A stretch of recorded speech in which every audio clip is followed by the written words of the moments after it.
Salut à tous, on se retrouve aujourd'hui pour l'ouverture et la présentation de ce starter deck. On va commencer par parler de la boîte, qui est vraiment très belle, très colorée, avec un Luffy Gear 5 qui est magnifique. Pour ceux qui gardent les produits scellés, c'est toujours beau d'avoir des belles boîtes.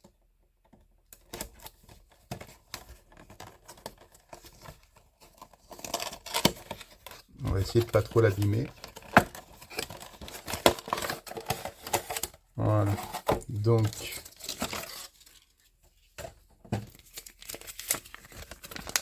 on a dedans un petit dépliant où je pense que... Voilà.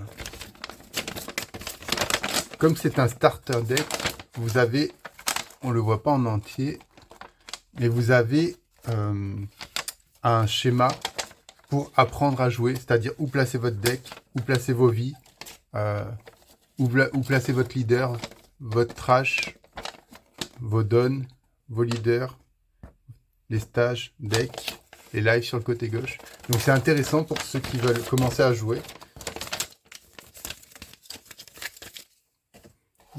Ensuite, dedans vous avez les sleeves à l'effigie de Luffy, qui est une carte que vous allez retrouver dans le deck. Très belle, j'aime beaucoup.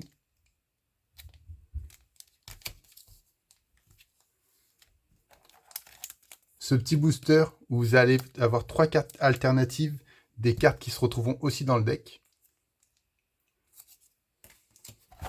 Et enfin le deck avec un leader Luffy qui est magnifique. Celui-là, on va le garder là.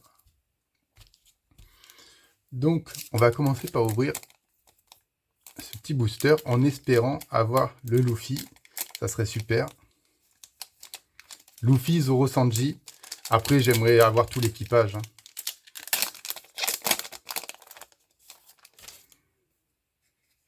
Donc, Stussy, Chopper et Vegapunk. On en a un deuxième. Je crois que c'est le Luffy.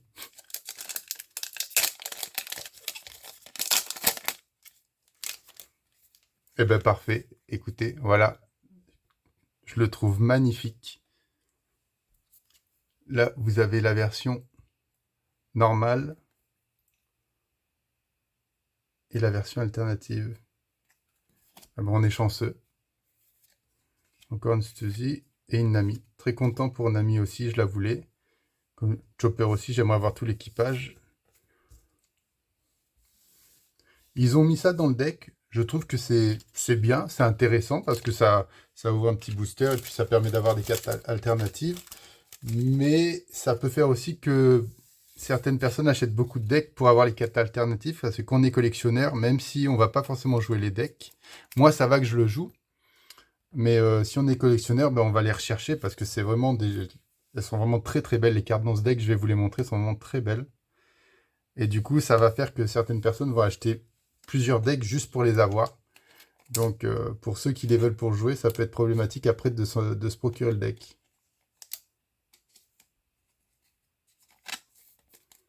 Très belle Nami aussi. Et le petit Chopper.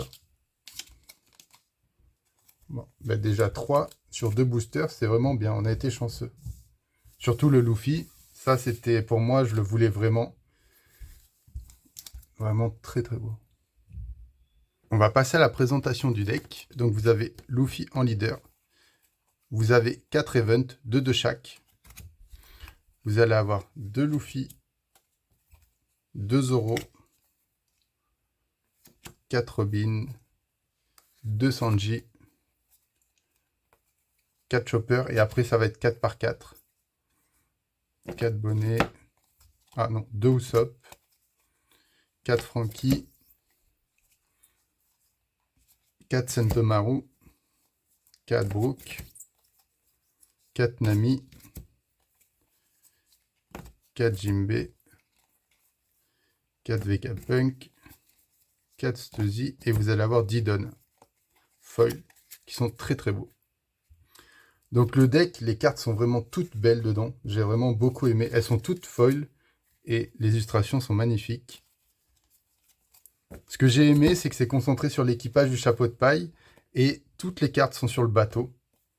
Donc ça, j'aime vraiment. On le voit, Nami. Et maintenant, on va parler un petit peu des effets des cartes. Pour ceux qui ne connaissent pas ou qui voudraient le jouer. Le deck, il va être sujet à des améliorations.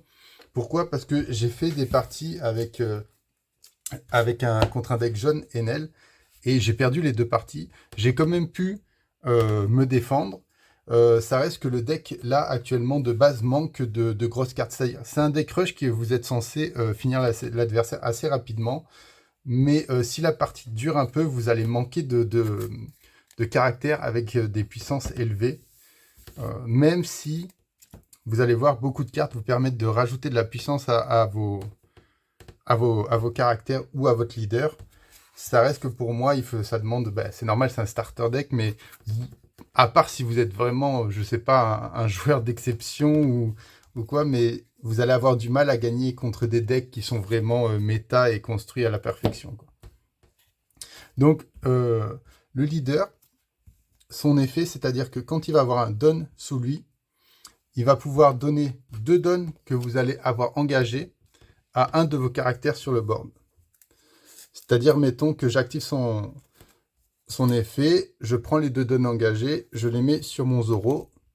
Mon Zoro qui a 5000 de puissance va passer à 7000. Et Zoro, justement, quand il a 2 dons sous lui, va passer en rush. Donc quand vous le jouez, c'est-à-dire que vous allez pouvoir attaquer directement. C'est à ça que, par exemple, ce combo sert.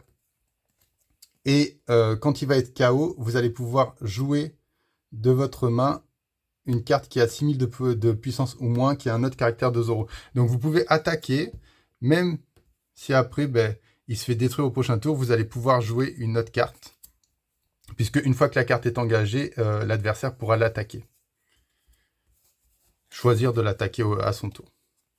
Donc là, vous avez Robin qui, pareil, quand elle a 2 dons sous elle, comme Zoro, quand elle attaque, si elle est KO, vous allez pouvoir détruire une carte qui a 4000 de puissance ou moins.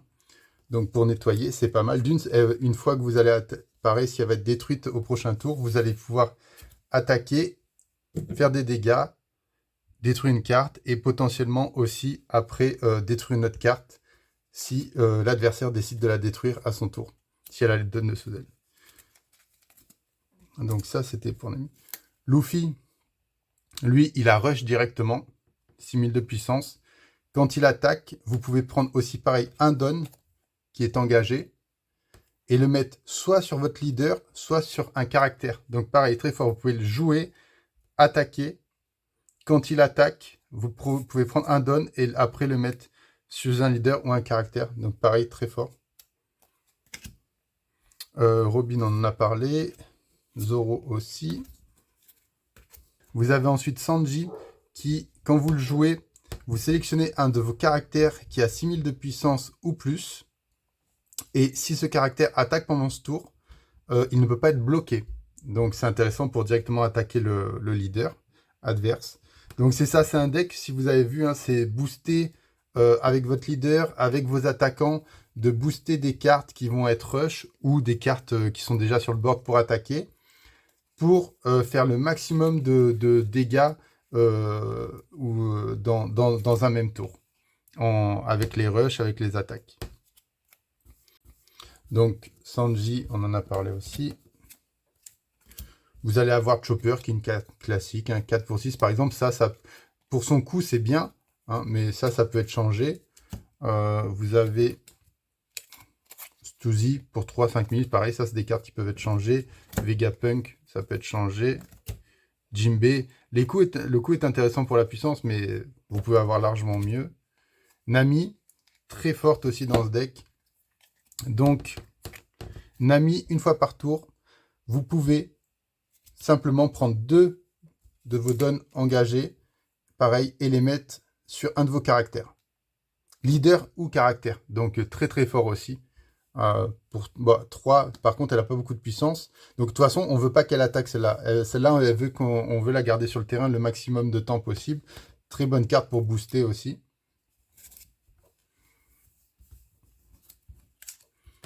Vous avez ensuite Brook. Quand il attaque, vous pouvez pareil donner 2 dons engagés à un leader ou caractère. Donc pareil, très fort. C'est-à-dire quand il va attaquer, hop, mettons, allez, on aurait 3 Brook. Je donne un don à Luffy. J'ai mes dons qui sont engagés. On va tous les mettre. On va dire que c'est une... Voilà, tous mes dons sont engagés. Donc je donne un don à Luffy, qui va donner 2 de mes dons engagés à Brook, qui va monter à 5000 de puissance, 6000 de puissance. Je vais attaquer. Donc la phase d'attaque se fait. Et je vais pouvoir donner encore 2 on-dons à un autre Brook. Hop, qui va aussi attaquer. Et je peux encore donner 2 autres dons à un autre Brook qui va encore attaquer. D'accord? Et sachant qu'on peut vous peut avoir 5 caractères, mettons, vous auriez encore une carte. On va dire, on va prendre Chopper parce qu'il est là. Pareil, je peux encore lui donner 2 dons. Hop. Et du coup, il va monter à 5. Donc, vous voyez, vous pouvez booster avec des dons que vous avez déjà engagés. Donc, vous pouvez jouer des cartes avec Rush, les booster. Bah là, elles n'ont pas Rush, mais vous pouvez booster comme ça. Et après, vous avez toujours votre leader qui peut aussi attaquer. Donc ça, c'était pour Brook.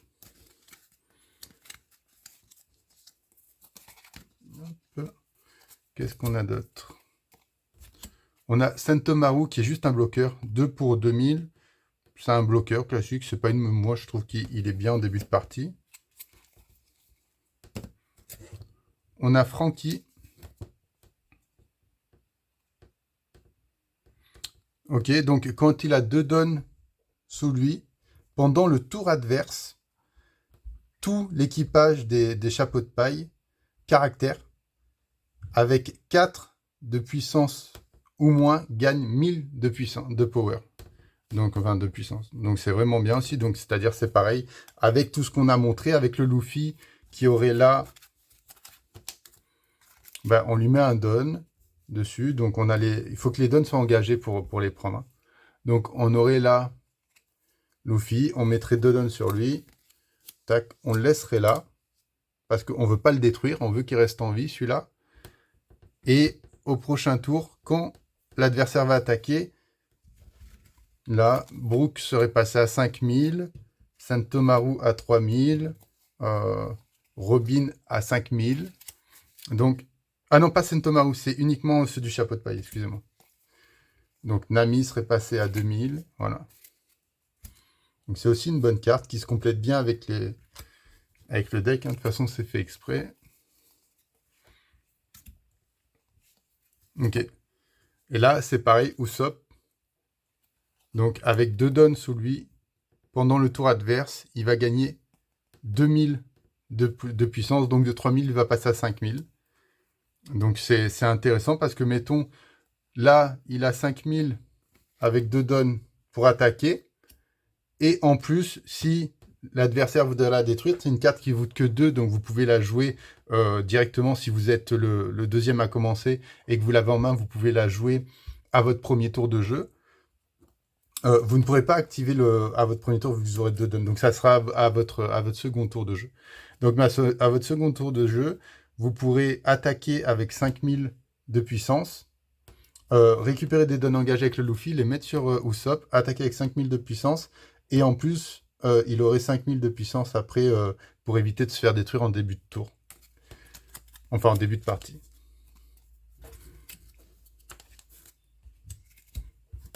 Hop, Usopp. On a Bonnet qui va vous servir à piocher, qui coûte seulement 1 pour 3000. Quand elle a 2 dons sous elle, elle va vous permettre de piocher une carte une fois qu'elle est KO. Donc vous pouvez la jouer. C'est une carte qui coûte que 1. Attaquer sans problème avec. Et puis la personne va les détruire parce que le but d'un deck rush, quand vous jouez contre un deck rush, c'est de détruire le maximum, de vider le board assez rapidement pour éviter que la personne booste tous ses personnages et fasse ses combos et et vous finissez très rapidement. Donc ça va vous permettre de piocher. Et voilà, on a présenté toutes les cartes sauf les events.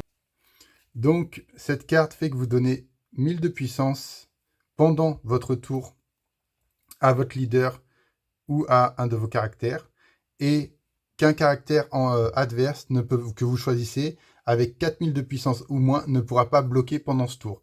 Donc ça permet tout simplement de booster une de vos cartes et faire que votre adversaire ne puisse pas la bloquer s'il a des bloqueurs en face pour attaquer directement sa vie, enfin son leader. Vous en avez deux.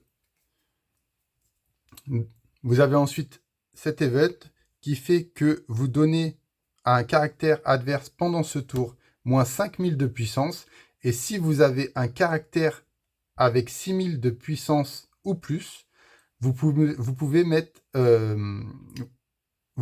une carte qui a 2000 de puissance ou moins KO. Un caractère avec 2000 de puissance.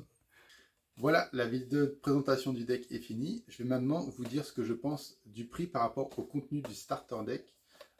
Les boutiques le vendaient 70 $ avant taxe, ou le vendent encore s'ils en ont encore. Je trouve que c'est un peu cher. Moi, j'aurais préféré qu'il soit dans les 50 $ avant taxe. Après, pour compenser, vous avez les boosters avec les cartes alternatives, comme on a pu voir. J'ai été très chanceux pour la Luffy. Très chanceux, je la voulais, mais mettons, celle-là, elle se revend aux alentours de entre 80 et 120 $. Ça dépend sur quel vendeur vous tombez. Après, à part l'équipage du chapeau de paille, vous allez avoir Zoro, Sanji, tout l'équipage qui se vend peut-être entre 15 et 40 $ la carte. Ça dépend si c'est Zoro, Nami, ou Chopper ou Franky. Ça reste que si vous n'êtes pas chanceux sur le booster, je trouve que ça fait un peu cher pour le deck. Malgré que vous avez toutes les cartes qui sont foils dans le deck, c'est-à-dire toutes les cartes, les communes, incommunes, les rares, les SR et les dons. C'est vraiment un très beau deck, mais juste pour les cartes brillantes, je trouve ça un peu cher. Voilà. Si vous voulez attendre, ils vont sortir, je crois que c'est pour entre 15 et 20 $. Ils vont sortir peut-être, je crois que c'est 5 ou 6 decks d'affilée dans pas longtemps. Vous allez payer 20 $ et non pas 70 $. Voilà. Donc après, en termes de gameplay, je suis débutant et je l'ai trouvé très facile à prendre en main, très facile à comprendre les cartes, très accessible comme deck. Après, c'est sûr qu'il va y avoir des variantes où les gens vont peut-être rajouter des cartes où il va devenir plus complexe, mais en l'état actuel, il est très facile à jouer. Donc pour les débutants, c'est un très bon deck comme moi. D'ailleurs, j'ai beaucoup aimé. D'une, j'ai aimé les cartes et de deux, j'ai aimé le jouer. Voilà, j'espère que la vidéo vous a plu. Pensez à liker, à vous abonner et à nous suivre sur nos réseaux sociaux. Et il y a également le lien du concours en description. Je vous dis à bientôt.